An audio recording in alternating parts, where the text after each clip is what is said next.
Eu fui convidado para fazer essa mediação e eu não sei nem se eu tenho roupa para estar nessa mesa. Eles têm convidados, tem pessoas incríveis aqui que têm uma contribuição muito sólida e importante para a discussão do que aconteceu em junho de 2013, 10 anos depois.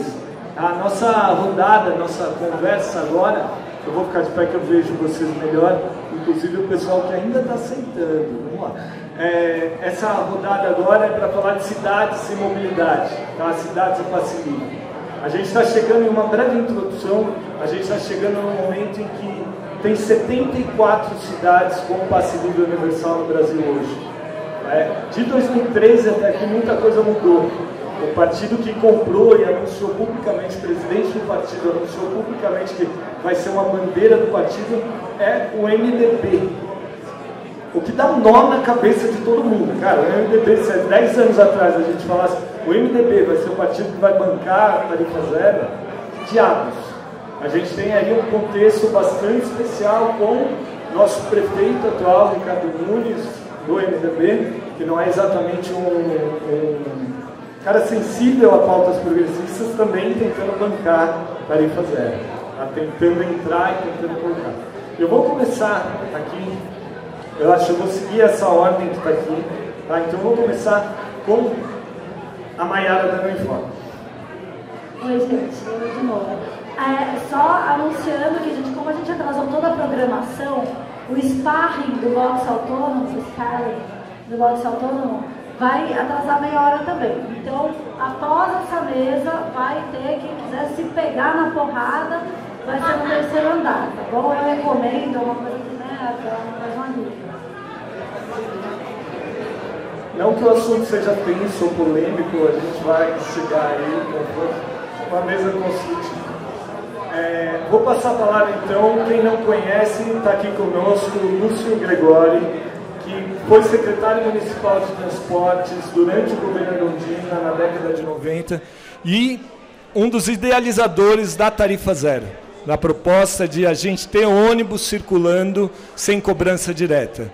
Foi um visionário, alguém que inspirou depois, por muito tempo, e segue inspirando aí novas gerações de pessoas que acreditam em mobilidade como direito e não mobilidade como serviço. Eu estar falando e as pessoas estarem falando, tudo bem. Mas quando o Lúcio começar, eu espero que a gente respeitosamente faça um silêncio para ouvi-lo, porque aqui a gente tem uma das figuras, referências históricas no debate. É muito bom tê-lo aqui. Lúcio, por favor.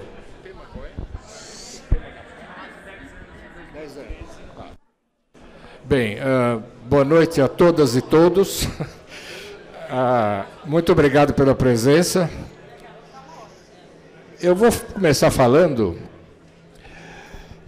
a partir de 2013 e aí juntar tudo isso com tarifa zero, tá? Eu considero 2013 o fim da esquerda formal no Brasil. Vou explico. Começa 2013, o movimento Passe Livre vai à rua, como todo reajuste tarifário vai, luta pela remoção dos 20 centavos e o que nós temos, aspas, o partido de esquerda que está na Prefeitura de São Paulo se recusa a fazer a remoção dos 20 centavos e tem uma fala de Fernando Haddad que diz assim: por que não querem viagem de graça para a Disneylândia? Por que não querem não sei o que lá de graça? Né? Mais do que isso. E Alckmin também fala coisa do gênero e põe a polícia militar na rua. Depois nós vamos falar sobre a polícia militar um pouquinho também, porque o Brasil é um dos raros países do planeta Terra em que a polícia civil é militar. Bem, o que acontece? Na verdade, a partir da posição de resistência aos movimentos de rua por parte dos setores, aspas, de esquerda e meia-esquerda, representados aqui no caso, estou falando especificamente de São Paulo, depois a gente pode falar um pouco do resto do país, qual foi o que aconteceu de fato? Vamos lá para 2012, dezembro de 2012, Dilma Rousseff, presidente da República, pede que prefeitos e governadores não façam o reajuste de tarifa tradicional, que é feito em janeiro, fevereiro, época de férias, né? Por isso é janeiro, fevereiro ou julho, que é a época de férias dos jovens, porque então eles não terão mais dificuldade de se mobilizar. Ela pede para que eles não façam esse reajuste, porque a inflação é crescente e isso pode acelerar a inflação. O que acontece? Governadores e prefeitos, eu cito esses dois, não fazem nenhum reajuste de tarifa em janeiro, como tradicionalmente fazem. Em julho, essa fala típica de Haddad e Alckmin de que esse reajuste poderia provocar problemas em outros setores da prefeitura, como educação, saúde, poderia faltar dinheiro, essa coisa toda. E vamos agora para 2014, ano da eleição da presidência da República. E qual foi o reajuste de tarifa feito na cidade de São Paulo, ou no estado de São Paulo, ou em outros lugares do Brasil, mas particularmente de São Paulo? Nenhum. Isso tem nome, no meu modo de ver, com todo respeito, chama-se falta de vergonha na cara. Isso representou, a meu modo de ver, em 2013, o que acontece? O movimento Passe Livre vai à rua, faz a reivindicação, há uma resistência, falando de São Paulo particularmente, como referência de política nesse caso, há essa resistência de Alckmin e Haddad, falas dessa natureza, e, é claro, a meia-direita e a extrema-direita percebem esse epílogo, aspas, dessa chamada esquerda e meia-esquerda no país, que incapazes de pegar um movimento desse tipo e dialogar, conversar e fazer disso uma alavanca para reformas efetivas na sociedade brasileira, né? Depois eu vou mostrar o que significa a tarifa de transporte coletivo, para vocês verem o quanto ela representa dessa sociedade retrógrada. Então, a meia-direita e a extrema-direita percebem isso e transformam o movimento naquilo que todo mundo já sabe e que acaba resultando não nada mais do que a expressão clara e nítida daquilo que já era a organização sociopolítica brasileira, que é de meia-direita, centro-direita, direita, em alguns casos de extrema-direita, como foi no período da ditadura. Bom, isso significa que a tarifa zero evidenciou uma coisa que eu sempre digo. O Brasil, com todo o respeito aos brasileiros aqui presentes, inclusive eu, é uma gigantesca farsa desde sempre. Meu Deus do céu. Começa, né, na declaração de que não somos mais uma colônia, feita pelo futuro imperador do país colonizador. Curioso, né? Posteriormente, proclama-se a República de uma maneira caricata, correndo o general que estava dormindo lá, sabe-se que hora da madrugada, põe ele em cima do cavalo e fala, vai lá e proclama a República. E ele proclamou, Deodoro da Fonseca, então proclama a República desse jeito. Tem outras coisas, mas vamos dar um pulinho para os tempos de Getúlio Vargas. A ditadura de Getúlio Vargas é derrubada por movimentos populares, pela democracia, fim da ditadura. E se faz uma eleição presidencial. E quem é eleito presidente da República? O ministro da guerra da ditadura, o general Dutra. Oh, francamente, hein, que revolução, que mudança radical que foi feita. Mas vamos lá, mais um pulinho, né? Aí vamos para 88, mas para não fazer outras coisas, outras farsas por aí. Mas em 88, a gente faz uma Constituição nova, derruba a ditadura e mantém a Polícia Militar como Polícia Civil. Coisa excepcional no planeta Terra, né? E, posteriormente, governos ditos de esquerda não removem aquilo que um governo social-democrata tinha feito. Fernando Henrique Cardoso isenta dividendos e lucros de imposto de renda no Brasil, até hoje. Vergonha. 2 países no planeta Terra têm isso, Brasil e Estônia. A Estônia, pelo menos na sua capital, tem tarifa zero. E, finalmente, né, mantém-se a Polícia Militar como Polícia Civil. Então, brincando aí, né? Sem se contar que no tempo do João Goulart, quando ele é tentado derrubar pelos militares, ele está em Porto Alegre e o presidente do Senado declara vaga a presidente da República. Não estava vaga, pois o presidente da República estava em Porto Alegre.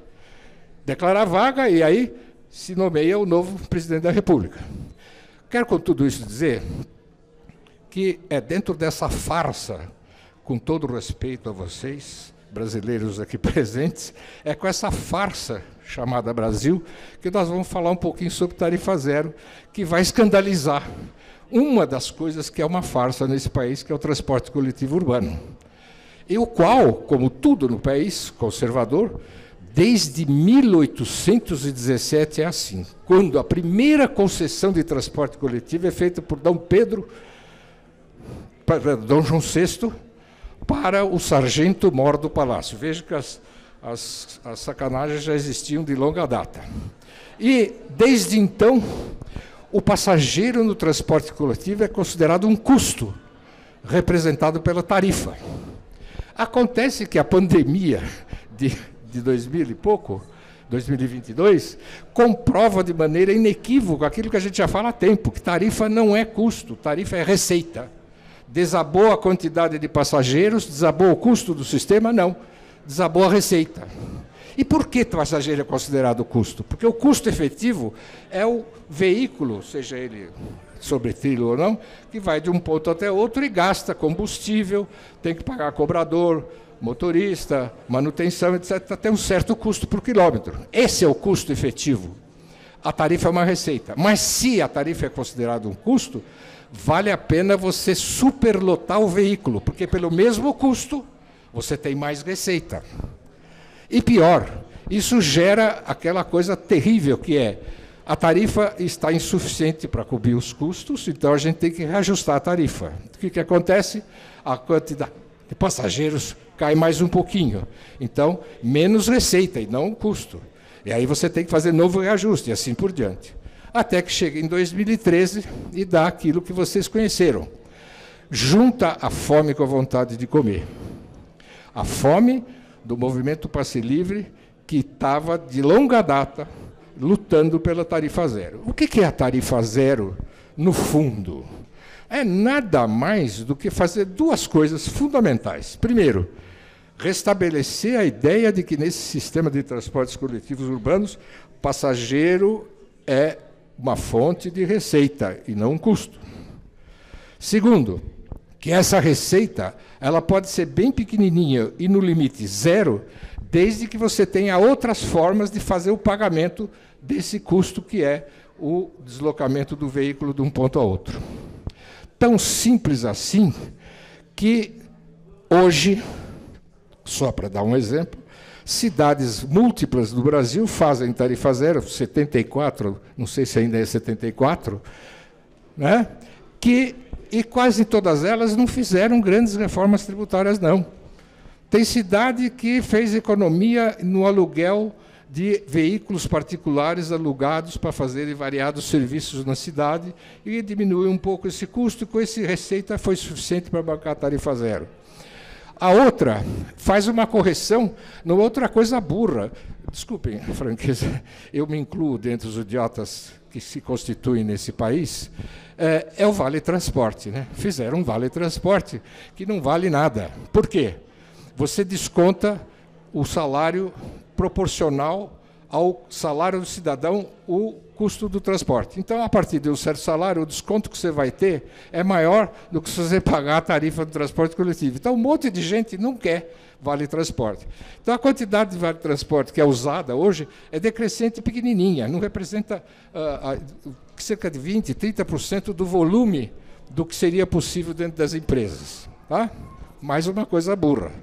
Então, teve Vargem Paulista, perto aqui de São Paulo, que fez uma coisa óbvia, né? Felizmente, existem uns poucos, vamos dizer, inteligentes nesse país. Seguramente, vários entre vocês aqui, ou se não a totalidade. Que é, ele falou, juntou todos os empresários da cidade e falou, vamos fazer o seguinte, em vez de fazer esse negócio de Vale Transporte desse jeito, vamos fixar um valor único, R$ 39,90, uma coisa desse tipo, para todos os funcionários, independentemente de salário. Toparam. Com esse recurso, ele consegue bancar a tarifa zero na cidade. Outra coisa fundamental para mostrar a que serve a tarifa. Isso é fundamental entender. A tarifa, de fato, serve 2 minutos. Então, eu vou dizer para que ela serve, depois vocês se viram. a tarifa serve para impedir uma quantidade gigantesca de pessoas de se locomover na cidade. Sabe por quê? Nas cidades onde teve tarifa zero, nessas 74, a média de aumento de demanda de passageiros é cerca de triplo, e em Caucaia, que é a maior cidade no Ceará, no Brasil, quase quadruplicou a demanda. Parem um pouco para pensar. Triplicar demanda significa que existe uma quantidade gigantesca de pessoas que não usam transporte coletivo, portanto, não se locomovem na cidade, portanto, não vivem no século 22, no século 21, sei lá que é que nós estamos, pouco importa, vivem na escravatura. Não fique no seu lugar aí, você, mulher, negro, pequeno, miúdo, burro, idiota, fica aí onde você está e não se mova, não. Se quiser, pague a tarifa. Se não tem dinheiro, fica onde está. Então, é isso, no fundo. Além do que, só para dizer, pelo menos se social-democracia existisse, né, não se diria o que disseram os sociais-democratas em 2013, e eu acho que 2013, no limite, marcou duas coisas. De um lado, o fim da, aspas, esquerda formal desse país, PT, e da social-democracia, PSDB.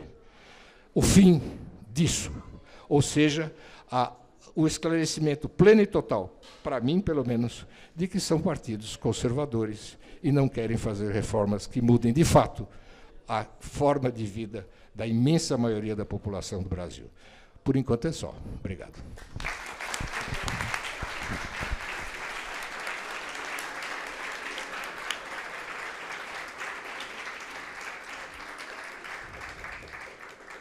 Super difícil pedir para o Lúcio parar de falar. Ridículo o papel que eu estou sendo obrigado a cumprir hoje, mas vamos lá.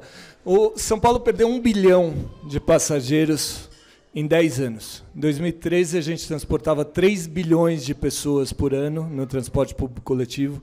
Em 2022, foram 2 bilhões. Nosso sistema de transporte está afundando. Enquanto isso, nas discussões que a gente está vendo agora pela atual gestão, nessa revisão do plano diretor, a gente tem como uma das prioridades, ou um dos anúncios feitos, o maior programa de recapeamento da história. É tanto recapeamento que eles fazem e refazem a Rebouças. Eles fizeram a ciclovia ridiculamente pequena, tiveram que refazer tudo, e vão rios de dinheiro assim. A gente está vendo...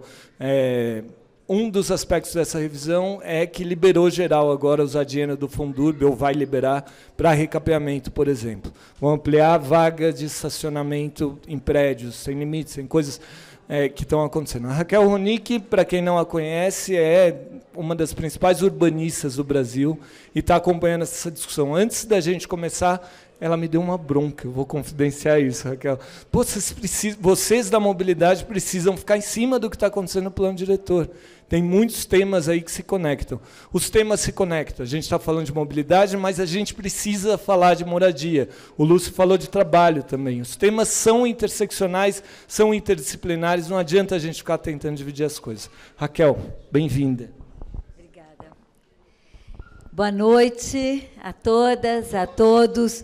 Eu queria, em primeiro lugar, saudar os ancestrais cujas cinzas estão enterradas aqui no subsolo desse prédio, que são pessoas que viveram um dos maiores genocídios da história, mas não foi o único genocídio da história.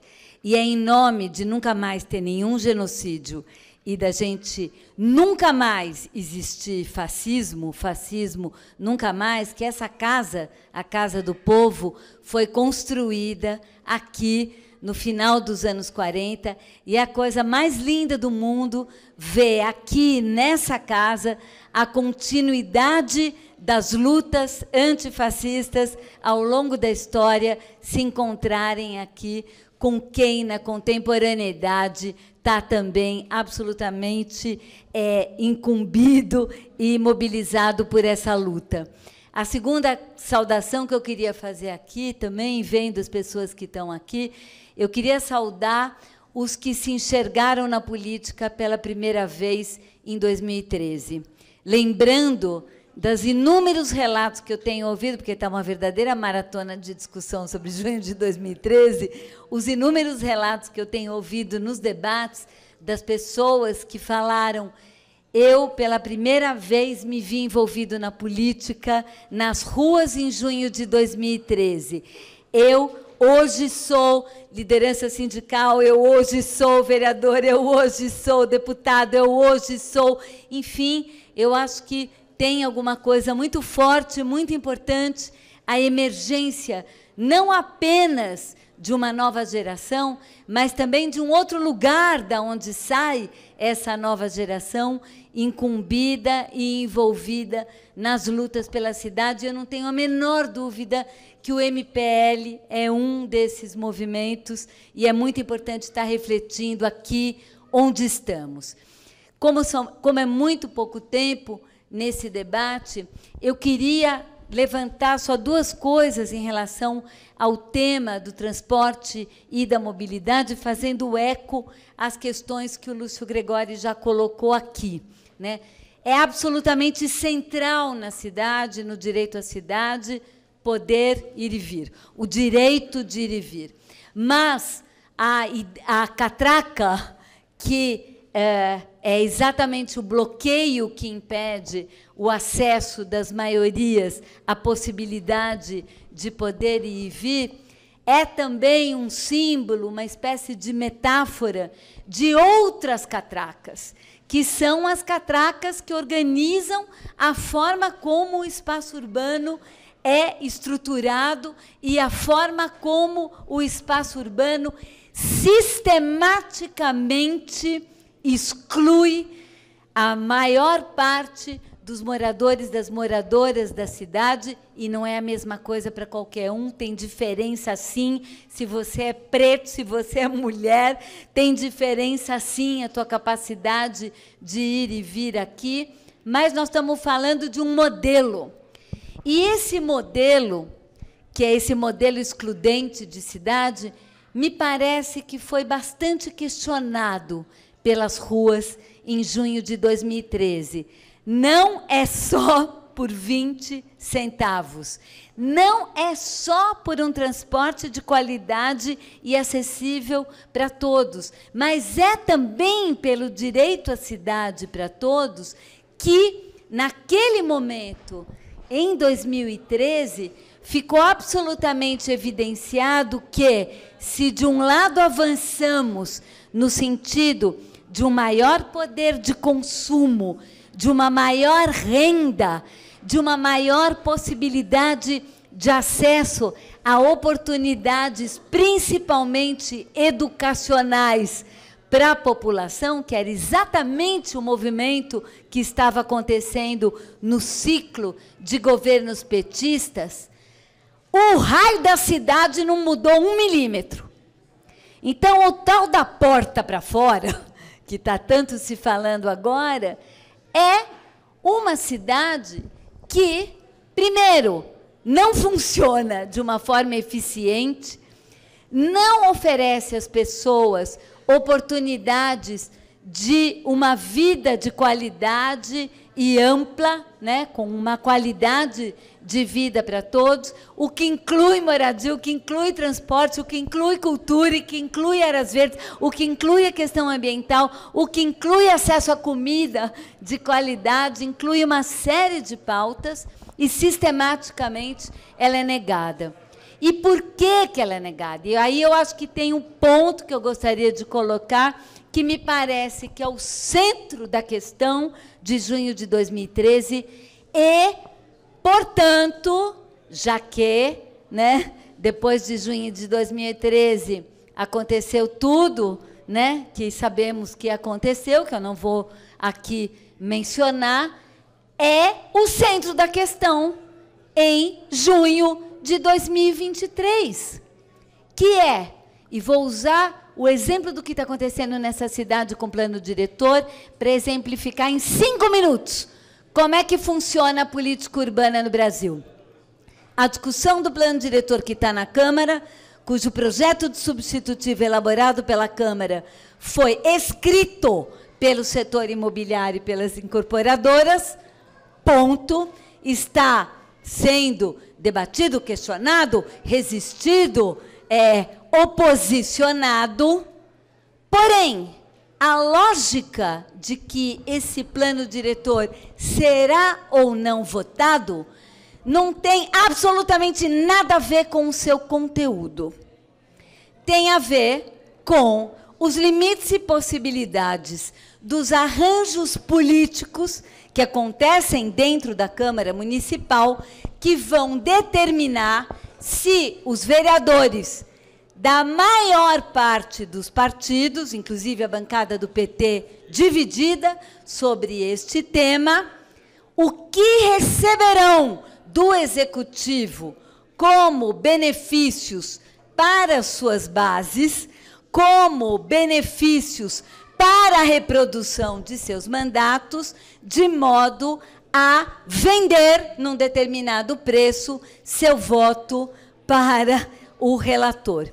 Trocando em miúdos, aquilo que a gente chama de centrão, e que é o objeto, né, permanente de conversa política, no sentido de que, para poder governar, é preciso discutir, né, com um conjunto de parlamentares, as emendas, o orçamento secreto, aquilo que foi radicalizado, eu diria, no governo Bolsonaro, é um modo predominante de funcionamento da política urbana.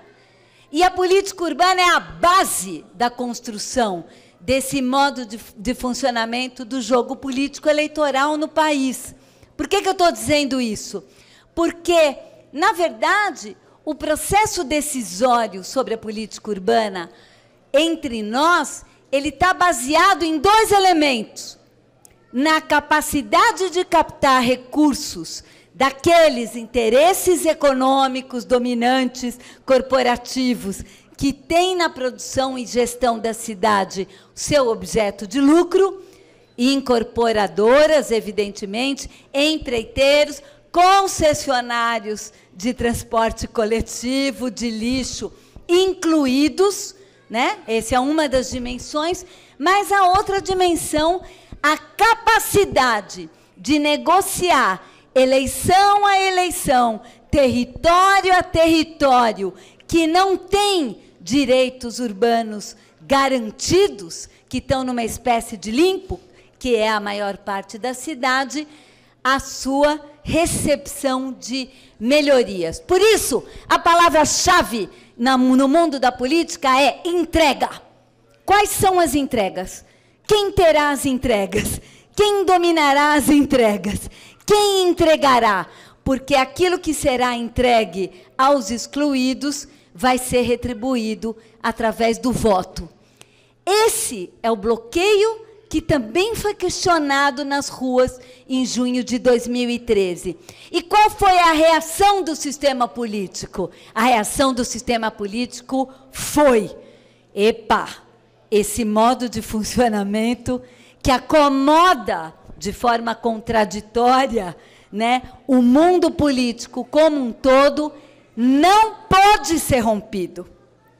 E ao dizer que ele não pode ser rompido, toda a discussão e o questionamento sobre esse modo de funcionamento se transmutou numa discussão sobre corrupção e, rapidamente, do ponto de vista dos agenciamentos da direita, uma espécie de identificação de corrupção é igual a PT.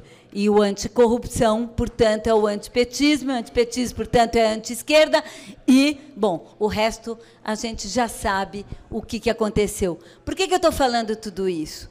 Porque, perdão, qual é a hora e qual é o momento que a esquerda vai encarar qual é a reforma do Estado e do sistema político que queremos?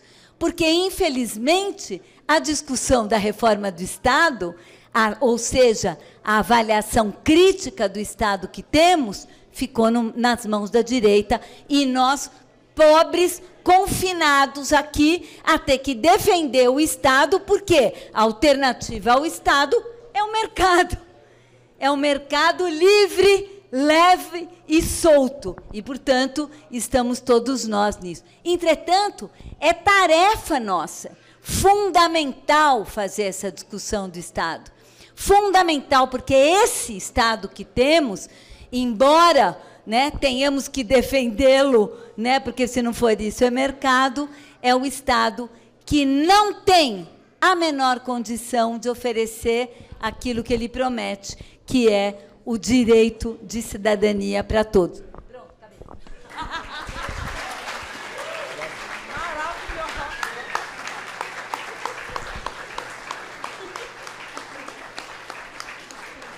Foi ótimo. Mobilidade como direito. Eu vejo uma conexão muito boa em todo o trabalho da Raquel, quando ela coloca aí a questão de moradia como direito, com a defesa que a gente faz de mobilidade como direito, em oposição à mobilidade como serviço, em oposição à lógica de uberização. Tudo pode ser precificado, tudo pode ser comprado, tudo pode ser... Isso dialoga muito com o que ela colocou aqui. Vou passar a palavra agora para a Ediane Maria, que ela é deputada estadual pelo PSOL, tá? E coordenadora estadual do MTST.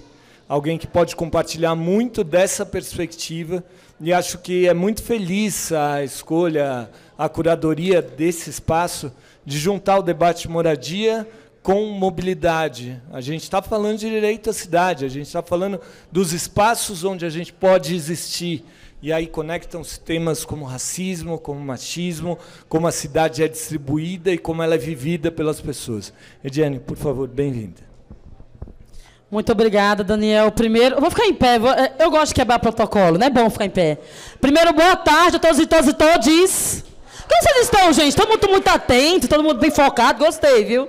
Primeiro, eu quero falar um pouquinho de direito à cidade, que é o tema também dessa mesa, colocando a importância que eu, em 2013, vou até dividir com vocês, em 2013, eu estava recebendo meu primeiro registro em carteira na PEC das domésticas. Então, em 2013, para mim, foi um momento de ter dignidade, ter direito e não só deveres. Né? E acompanhei também angustiada, porque eu não era uma mulher organizada nos movimentos. Acho que as pessoas que me acompanham hoje imaginam que eu era uma mulher que era dos movimentos, que era organizada. Eu sou uma migrante que vem lá do sertão do Pernambuco, chega aqui com vários questionamentos. Eu cheguei também em São Paulo, em 2002, imaginando que São Paulo seria essa terra que eles vendem lá nos outros estados, né, que é a terra da oportunidade. Se você vir aqui, você vai ter direito a trabalho, a casa. Você provavelmente vai voltar rico. Você provavelmente vai ajudar a tua família lá no Nordeste. Só que não foi isso que aconteceu comigo, assim como é a grande maioria, e aí a gente vai entrar num tema que é a segregação racial, que são as pessoas que moram no morro, que não tem condição nenhuma. Ver o contraste da cidade e fazer esse questionamento, isso me atormentava muito, porque mesmo eu sem estar organizada, eu era aquela pessoa que eu me questionava, e que eu perguntava muito. Então, existe muita gente que não está organizada nos movimentos, mas que se pergunta muito, que questiona a cidade, a dinâmica da cidade. Porque eu vim morar, você imagina, na Adolfo Pinheiro, e aí, quando eu saio da casa da minha patroa, eu vim morar no quartinho de empregada, e aí eu vou morar em Santo André. Periferia de Santo André é longe de tudo. Então, imaginar a viela escura, imaginar a dinâmica de uma periferia que é pior do que a do Nordeste, é muito violento. Porque o meu questionamento era, por que essas casas são tão pequenas? Por que a gente não tem espaço? Porque quem já foi na periferia sabe muito bem o retrato. Existem várias fotos que surgem, mas a convivência é muito difícil, porque você está num lugar que é, muitas vezes, um cômodo, 2 cômodos, e você tem que subir. Se você quer ter um espaço, você vai ter que subir a casa para cima, fazer lajes e lajes, porque você não tem como expandir, você não tem como ir para o lado. E olhar, são pessoas que trabalham 10, 20, 30 anos, 40 anos, 50 anos, e que logo mais vai ver, provavelmente, esse terreno não regularizado, mas, na verdade, um despejo. Porque esse terreno ele vira interesse do Estado. Então, essas dúvidas e esses questionamentos do direito à cidade. Olhar para a passagem do ônibus. Nunca tinha pagado a passagem, cheguei aqui, tudo que você faz é passagem. E para onde que a gente vai? Então, quer dizer que nosso salário acaba se resumindo apenas à passagem. Apenas a lutar por esse direito, esse acesso à cidade que a gente não tem. Né? Foi em 2000, trabalhei muito tempo como empregada doméstica, e foi em 2017 que eu encontrei o MTST, e ainda bem que eu encontrei, porque ali eu pude colocar todas as minhas angústias. Eu cheguei pela minha moradia, eu queria a minha casa, meu canto. Porque morar no fundo da casa da ex-sogra, da sogra já é difícil, da ex-sogra é muito pior. É violento, gente. Você sabia que eles te ameaçam de vez em quando? Se você não for muito legal, você pode ficar na rua. E se você tiver dinheiro para pagar, estiver trabalhando para pagar aluguel, piorou.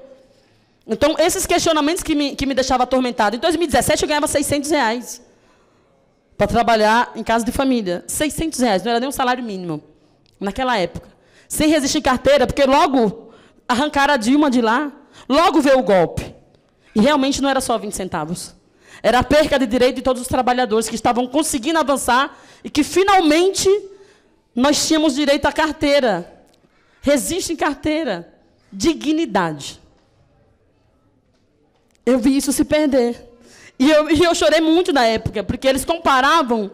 Eu era aquela pessoa que eu estava em casa, na casa da minha patroa, na minha casa, e que eu via a minha patroa me chamando para ir para Paulista bater panela. Sendo que eu nunca tive um salário digno para ir lá andar com os meus filhos. Sou mãe solo de 4 filhos, nunca tive o direito, nunca tive o salário digno para conseguir chegar no centro de São Paulo. Então, quando vê essa, vamos bater panela, eu falei, mas por que eu vou bater panela? Sendo que na minha casa, minhas panelas muitas vezes estão vazias, por que eu vou para Paulista? Fazer o quê? Então, são esses questionamentos que nos trazem até aqui. Quando eu entrei no MTST, foi quando eu comecei a ver pessoas como eu. Eu achei que a minha casa ia sair, sabe quando, Raquel? Dali 3 meses, eu estava com a minha casa. Eu cheguei no terreno já olhando o melhor lugar. Era na área verde de São Bernardo do Campo. Você imagina, para quem subiu o morro durante mais de 17 anos, você vê uma área verde, um lugar reto, um lugar plano. Era o terreno dos sonhos. E aí eu imaginava o quê? Não, eu vou ficar aqui. Escolhi um lugar maravilhoso, em frente àquele logo da Scania. Aquela luz iluminava a gente. Falei, vou ficar aqui. Logo me veio um olhar mas é 2x2 o barraco. Como que eu vou morar aqui? Eu imaginava o quarto das crianças. Eu sou mãe solo de 4 filhos, tá, gente? Então, eu imaginava o quarto das crianças, eu imaginava os lugares, quarto, sala, cozinha. Eu queria um canto para mim. Só que aí demorou. Demorou muito. Acabaram com minha casa, minha vida. Acabaram com minha casa, minha vida. E aí veio o Casa Verde e Amarela. Alguém viu essa casa? Eu acho que ninguém viu, né, gente? Porque se ela passou por aí, ninguém conseguiu chegar nela. Como diz o Lula, acho que acabou a tinta no meio do caminho e acabou, e falhou. Então, olhar para todos esses descasos e me encontrar numa ocupação, mas eu encontrei, sabe o que lá dentro, gente? Pessoas como eu. Eu encontrei uma coisa chamada o sertão, que, sabe, o se aquilombar, o pertencimento à terra. O olhar e falar assim, esse lugar aqui é meu. É um barraco 2x2, mas tem uma cozinha coletiva. Eu tenho uma horta, eu tenho espaço criança, eu tenho lugares que a gente vai construindo e que a gente vai se adaptando e fazendo com que ali vire a nossa cidade. Ali a gente pertence. Olhar para o centro de São Paulo, olhar para a dinâmica dessa correria do trabalho e pessoas que cada um acaba lutando por si só. Só que eu venho de um lugar que a gente pertence. Se você for para o interior aí, para o Nordeste, para outro estado, você pertence à cidade. As pessoas sabem de que você é filho. As pessoas sabem quem é você, para onde você vai, que hora você volta do trabalho, porque as pessoas se preocupam com você. E você também se preocupa automaticamente com o outro. É estranho você não ver. Eu comecei a ver que quando a minha vizinha passava todos os dias, 4h30 da manhã, ela estava passando na viela. E aí a gente acaba pegando aquele horário da vizinha, ela está passando. E aí quando você não vê ela passando, você imagina, ou é feriado, ou aconteceu alguma coisa, ou é final de semana, ou ela não está indo trabalhar hoje. Você começa a observar o seu vizinho. A periferia, a gente pertence a ela. A gente se conhece. Quando a gente fala de direito à cidade, muita gente perguntava, você quer fazer o quê, Diane, direito à cidade? Você quer colocar todo mundo no centro de São Paulo? Eu falei, você já foi na periferia? Você já nos olhou? Você já percebeu que a gente pertence àquele lugar? Que a gente se conhece? Nós precisamos de uma regularização fundiária. Regularização fundiária. Precisamos urgente. Precisamos do aparelhamento do Estado próximo da gente. Sabe por quê? Quando a gente sofre violência, muitas de nós não chegam na delegacia da mulher. A delegacia da mulher está longe. Muitas de nós nem sabem onde tem. Várias de nós não sabem onde tem. Várias de nós não tem o disco, não vai nem sequer ligar para ninguém. Sabe por quê? Quando a gente liga, vão nos questionar mais uma vez. Vão perguntar o que a gente fez. Onde nós estávamos, o que nós estávamos fazendo nesse momento. Então, entrar numa ocupação e entender que a mudança vai vir dos movimentos, que foram os movimentos que deram resposta nas ruas. É só a gente olhar agora. O Lula foi eleito porque os movimentos não saíram das ruas. Nós fomos em 2020, em plena pandemia. Várias comunidades estavam sendo despejadas. O fique em casa, que nós ouvimos o tempo inteiro, fique em casa, se protejam. Nós falávamos, os movimentos. As organizações falavam, fique em casa, e lutaram muito por cestas básicas, por kit de higiene, álcool em gel, máscara, que muitos de nós não teve. Todo mundo viu, parecia que ia acabar o mundo. E para muitos acabou, para mais de 700 mil acabou. A gente viu acabar coisas básicas, e nós não tínhamos como se manter com crianças dentro de casa, dentro de barraco, e sem ter nenhum direito à cidade. E cadê o direito nosso? Não tinha. O Brasil viu a maior fragilidade. Uma fragilidade gigantesca. Nós passamos fome, vários de nós morreram, dentro de casa com fome ou com Covid. Se não fosse o vizinho para salvar, pode ter certeza, se não fosse esse grande formigueiro que se organizou nas comunidades, que levantou várias lideranças se levantaram e falaram, não, eu quero fazer política. Eu sei como que dá para fazer para combater a fome. Eu sei como que dá para fazer para lutar por direito à cidade, por um bairro regularizado. É aí que as lideranças se levantaram. É aí que mulheres como eu também se levantou. Porque eu falei, vamos avançar. É necessário avançar. Quando eu entrei no MTST, nós éramos apartidários. Nós éramos apartidários, é engraçado. E aí, você imagina, eu entrei apartidário, dali a pouco a gente está ocupando o partido e começando a fazer política também, porque a gente viu que se não ocupar também esses espaços, sabe quem vai estar lá? Na Assembleia Legislativa são 94 deputados. 94. Aí você vai falar, tá, de esquerda. A gente viu que o PT está rachado. É rachado na Câmara e é rachado na Assembleia. E é rachado em qualquer canto. Nós temos que defender as nossas pautas. Nós temos que estar ali, seus olhos, as lupas, para que a gente não consiga ter mais retrocesso. E não é fácil ser uma no meio de 94. Não é fácil, porque cada um está lutando pelos seus interesses. Mas conseguimos fazer no dia 27, inclusive um dia para nós muito simbólico, que é o Dia da Trabalhadora Doméstica, enquanto mandato, que eu falei que nós iríamos dar dignidade para as trabalhadoras domésticas, fazer com que a gente tenha direito à cidade. Lutar, inclusive, por um passe livre nos finais de semana, no feriado, porque nós precisamos ocupar também o centro, não só para trabalhar. Porque várias de nós só ocupam o centro para trabalhar. Final de semana ou feriado, quando a gente tem feriado, quando a gente tem final de semana, a gente é obrigado a ficar dentro de casa, porque a gente não consegue ter acesso. A gente não consegue ter passagem. Sabe a passagem? Não tem. Isso não é vitimismo, não é mimimi, porque muita gente imagina, é mimimi, tá vendo? A passagem é só R$ 4,60, né? Quem não tem esse dinheiro? Várias de nós não tem. Até porque para sair da periferia, para chegar até o trem, vários de nós, tem que pagar mais uma passagem de ônibus. Até você acessar o trem, que para vários de nós o metrô não está tão próximo. O metrô vai chegar, minha filha. Para quem mora no fundão de Santo André, vai chegar dali depois de 40 minutos. Então, são esses olhares e que é necessário que a gente avance. Lançar a frente parlamentar de trabalho doméstico e cuidados, um dia para nós muito simbólico, porque ainda não é uma data nacional. Nós ainda somos esquecidas, sabia? Nós não existimos. O dia nacional, que é colocado, mas não está no calendário, porque ninguém comemora, é dia 27 de abril, é o dia da trabalhadora doméstica, só que ninguém comemora, porque não é divulgado. Não existe um investimento. No estado de São Paulo, tinha 27 sindicatos das trabalhadoras domésticas, hoje resistem 5. Por isso que é essa naturalização de mulheres sendo resgatadas em trabalho análogo à escravidão, mulheres que nunca receberam registro em carteira, pessoas que vêm de outro estado trabalhar em São Paulo e acabam morando, virou da família. Mas qual é a família que a gente tem, de fato? Se a gente não tem direito à moradia, não tem direito a circular na cidade, não temos direito à liberdade. Então, só tenho a agradecer vocês. Aqui é a história da Ediane, mas é a história de várias, milhares e milhões de mulheres que continuam na invisibilidade e que é necessário avançar. Sou do PSOL, como você colocou, sou do PSOL e com muito orgulho. Muito obrigada, gente.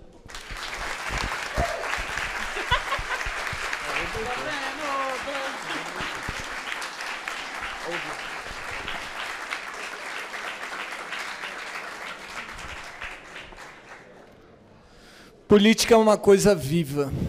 A gente está falando de vida, a gente está falando de afetos. Eu tenho do meu lado aqui uma mulher, não sei se deu para ver daí, eu vou falar disso, desculpa, mas uma mulher que encheu o olho de água enquanto ela falava aqui. É sensibilidade, a gente está falando de vida, a gente está falando de 700 mil pessoas que morreram. A gente está falando de direito à cidade, que é também direito a existir. Eu limitar passe de ônibus para ir para o trabalho ou para ir para a escola e achar que é razoável você ter uma política que não seja universal de tarifa zero, e o Lúcio ensina muito para a gente sobre isso. A gente precisa ter tarifa zero universal. As pessoas não precisam do direito de se deslocar só para ser úteis, só para ir e voltar do trabalho. A gente quer mais que isso. A gente quer existir.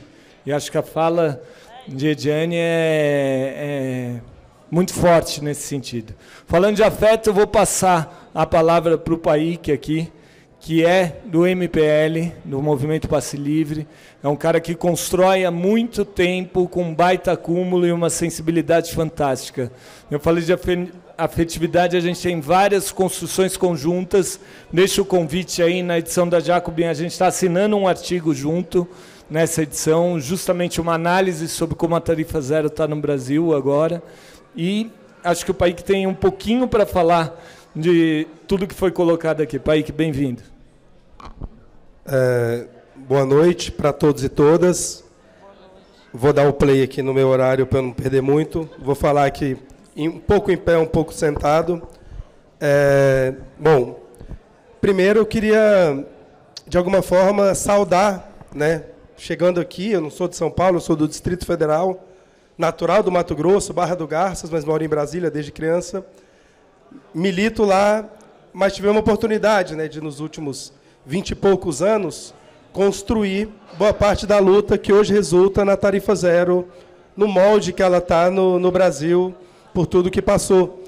Então, de alguma forma, é emocionante ver aqui muitas pessoas que participaram dessa trajetória em diferentes momentos, nesses últimos 20 e poucos anos, e poder conversar e poder refletir sobre o que nós construímos. E, nesse sentido, então, faço uma saudação a todos e todos militantes, né, que foram das organizações a qual eu fiz parte, ou organizações conjuntas, e que militaram nesse período também, que eu não conheci, mas acho que é importante a gente entender que nós estamos falando do que a gente fez. E aí, para pensar essa dimensão a questão que eu quero tratar aqui, é de que como nós chegamos na situação que a gente está agora, da tarifa zero no Brasil, tentar narrar um pouco como ela se colocou, como isso aconteceu historicamente, o desafio que a gente está agora, e elaborar algumas hipóteses para entender, como, por exemplo, eu não acho que a direita está se apropriando da tarifa zero. Não é só isso, eu acho que tem outra coisa aí. Vou falar no final.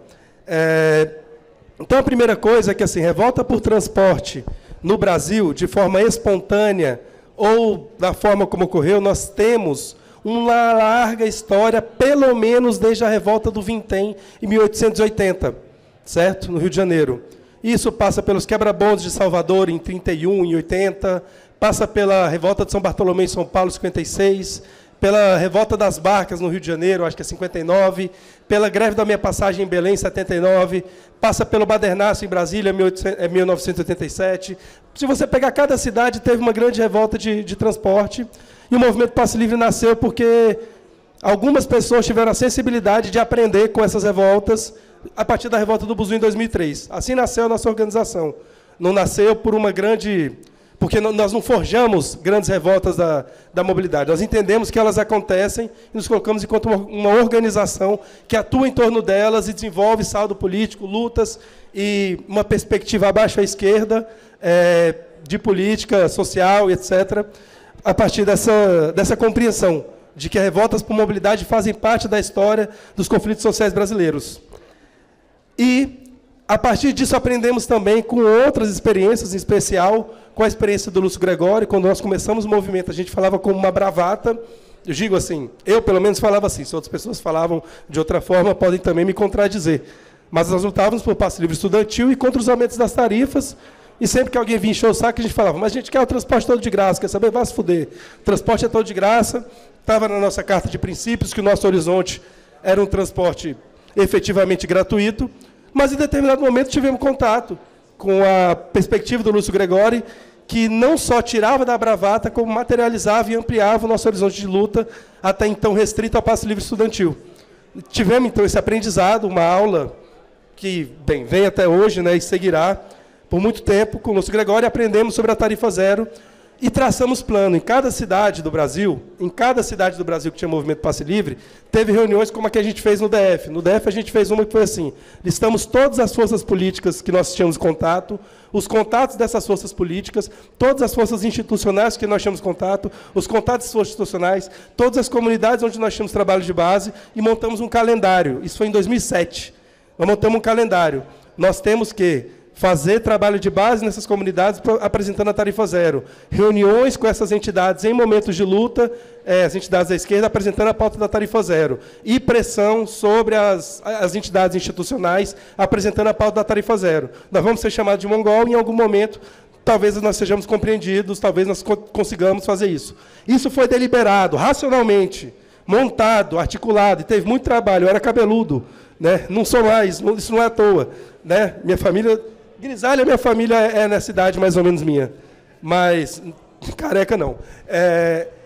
Foi trabalhado, nós trabalhamos muito para que a pauta da tarifa zero subterraneamente conquistasse espaço nas cidades e avançasse a partir de cada luta contra o aumento de tarifa, de cada debate público sobre transporte, de cada luta, de cada conquista de passe livre estudantil e de cada mobilização em bairro. Isso aconteceu fatualmente. Isso não tem como se negar, isso não tem como se apagar.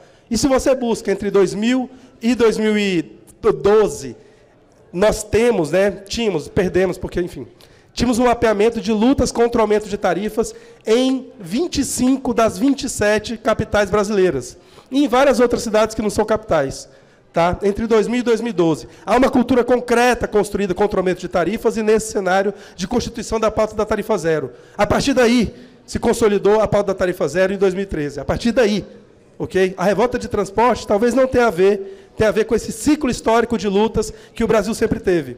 Mas a pauta da tarifa zero foi construída manualmente, né?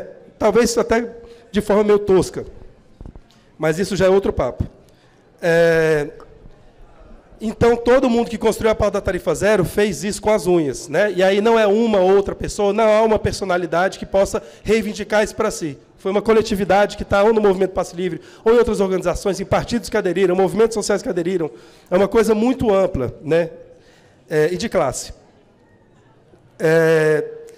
Nesse sentido, 2013, independentemente das avaliações que entrem, representa uma vitória longa, constituiu o cenário de uma vitória longa da tarifa zero no Brasil. Porque em 2013 nós tínhamos 12 a 13 cidades com tarifa zero, cidades com 20 a 25 mil habitantes, 40, e Maricá como a maior cidade com 100 mil. De 2013 para cá, estamos com 74 cidades e 3 milhões de pessoas com tarifa zero no Brasil hoje. Belo Horizonte acaba de aprovar, ontem ou anteontem, tarifa zero nos finais de semana e feriados, e para uma ampla gama de parcela da população, após o aumento de tarifas derrotado lá. Esse é o cenário que nós temos da ampliação da tarifa zero no Brasil. As pessoas falavam, né, que a gente estava ganhando dinheiro da CIA, tenho 3 empregos, ainda quero esse dinheiro, preciso complementar minha renda. Se tiver alguém da CIA aí, ou de alguma secla da ABIN que possa ter contato, por favor, informe-os, preciso desse dinheiro. Nós não ganhamos dinheiro da CIA, infelizmente.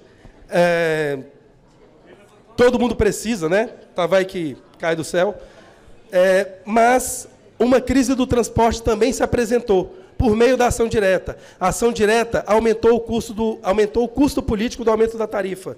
Isso gerou uma controvérsia, um problema na economia política do transporte, que, por meio do aumento da tarifa, conseguia manter o lucro dos empresários. Isso acentuou um problema, que é o do ciclo vicioso da tarifa, porque quando a tarifa aumenta, diminui o número de usuários e tem que aumentar de novo. Isso se acentuou porque a migração para o automóvel, política lulista, foi também acentuada nesse mesmo período. E isso se acentuou com a crise econômica, que menos gente pôde pagar tarifa. Fundamentalmente, e com a migração para o Uber, a uberização. Definitivamente, com a pandemia, quando as empresas perderam aquela grana que elas tinham acumulada, elas perderam aqueles bilhões que tinham e passaram a ser empresas com lucro em retração. Não é que pararam de lucrar. As que pararam de lucrar faliram, saíram do serviço. As cujos lucros estão em retração, elas continuam em atividade. mas não surgem mais novos empresários de transporte. O André, do Tarifa Zero BH, está fazendo um estudo e demonstrando que o novo empresário que quer investir no mercado capitalista da mobilidade vai para o Uber, iFood, vai comprar ações aí. Não vai comprar empresa de ônibus. Não nascem novos empresários. É uma geração que dos anos 90, 2000 para cá, não volta. Então, o transporte coletivo, tal qual a gente entende, é um modelo econômico em crise. E essa crise foi constituída pela movimentação social, pela luta política e pelas contradições econômicas. É uma análise da economia política que estou tentando colocar aqui. Isso levou essas empresas a buscar subsídio do governo, buscar dinheiro, buscar grana. E, em cidades que o transporte faliu, essas cidades foram levadas à opção da tarifa zero. Por quê? Porque a pauta emergiu em 2013, era uma pauta que estava colocada, e porque muitas cidades estavam sem transporte, Ministério Público cobrando que tivesse ônibus, e a cidade falou, pô, então vou botar aqui 300 mil conto por mês, vai ter tarifa zero, vou ganhar um saldo eleitoral cabuloso, e foram implementadas, então, estou sendo assim muito sucinto, experiências de tarifa zero em 74 cidades brasileiras, né? Ou seja, em 61 cidades, de 13 para 74, nesses últimos 10 anos. Isso é fruto da crise política do transporte, mas nas outras cidades, as cidades grandes, onde o transporte ainda dá lucro, o subsídio também aumentou. Então, em São Paulo, o subsídio, que era pequeno, aumentou para cacete. Em Brasília, o subsídio não tinha subsídio até 2009, e aí ele aumentou também bastante, por causa do custo do aumento da tarifa. Em várias outras cidades do Brasil, o subsídio para as empresas de transporte desses empresários que não se renovam aumentou. Então, a tarifa zero, as bases para a tarifa zero, de uma forma torta, estão acontecendo em todo o Brasil. Então, não é à toa que nós temos 7 ou 8 cidades considerando a tarifa zero hoje no país. Essa é a vitória política que a gente tem, simultânea a 10 anos de repressão à esquerda autônoma, à esquerda radical, à esquerda de base, à esquerda de rua, que fez 2013 acontecer. Um definhamento, seja por sabotagem, seja por nossas fragilidades, seja pela repressão estatal violenta e brutal, uma dificuldade brutal, e a cooptação, óbvio, uma dificuldade brutal da constituição, até o momento, de novos movimentos de massa organizados em torno do transporte, com uma ampla adesão de centenas e milhares de pessoas. O movimento Passe Livre segue com muito boicote, muita calúnia, etc. e tal, divergências internas, normal, como todo movimento que passa por situações, nós seguimos. Esse é o saldo da nossa vitória. O balanço da vitória que a gente tem que ter é esse. A tarifa zero emergiu como uma pauta no país, porém, nós temos um processo de repressão e um processo de disputas entre as organizações sociais e no terreno social, ao qual nós temos que entender como agir, como atuar. Tem muitas opções, muitos caminhos que têm sido apresentados por diferentes companheiros em várias lutas, com o Uber, com o pessoal do Uber, com o pessoal dos aplicativos, na verdade, com trabalhadores do transporte, com outros ramos da mobilidade, se mantendo na luta da tarifa zero, enfim. Aí é uma questão muito mais ampla. E há também uma adesão de muitos setores da esquerda à pauta da tarifa zero. A galera que chamava a gente de moleque, hoje são, né, nós não somos mais moleque, mas os moleques desses partidos, porque são mais novos que a gente, concordam com a gente, discordam, acham que a gente é muito idiota, radical, uma coisa ou outra, e tal, mas, enfim, há um consenso na esquerda constituído em torno disso. Para fechar, então, eu quero colocar hipóteses, porque a gente está entrando numa dissonância cognitiva, num paradoxo da tarifa zero, em que ela está sendo implementada por setores que chegaram à tarifa zero por caminhos muito distintos da forma como nós construímos elas nas ruas. Esse é o paradoxo da coisa. E é o paradoxo que representa a ideia de uma derrota, de uma cooptação, de uma apropriação de um sequestro, de um sequestro da pauta pela direita, né? E é isso que eu quero colocar como possibilidades, tá? Como questões para debate. A primeira hipótese é a seguinte, né? Nós temos 74 cidades com tarifa zero, o Santini tem esse levantamento muito específico. Eu dei uma olhada ali, acho que nós temos uns 6 a 7 municípios do PT, alguns municípios de outros setores de esquerda ou centro-esquerda. Enfim, nós temos uma minoria de municípios de esquerda e uma maioria de municípios de direita, centro, etc. Então, o que me parece é que, pensando a proporção de prefeituras no Brasil, não se trata de que a direita está apropriando a tarifa zero. Há uma hipótese, estou lançando ela aqui pela primeira vez, pensei nela montando essa fala aqui, de que nós tenhamos tido uma vitória sobre o Executivo Nacional, sobre o Estado Nacional. E de que os diferentes partidos, nas suas proporções, no Parlamento e no Executivo, tenham aderido à tarifa zero como uma vitória das lutas de 2013. Não se trata de lutar para inserir a pauta nos programas dos partidos. A nossa vitória não foi partidária, sistemática, programática. Nossa vitória foi na economia política, de inserir isso na dinâmica do Estado, na dinâmica da reprodução política do capital. Essa é uma vitória que não é revolucionária, porque nós não fizemos uma revolução de fato, mas é uma vitória que institui e consolida o caminho para uma política de tarifa zero no Brasil. É uma vitória de classe, como foram as 8 horas, etc. É uma hipótese que eu estou levantando. A segunda hipótese é a de que...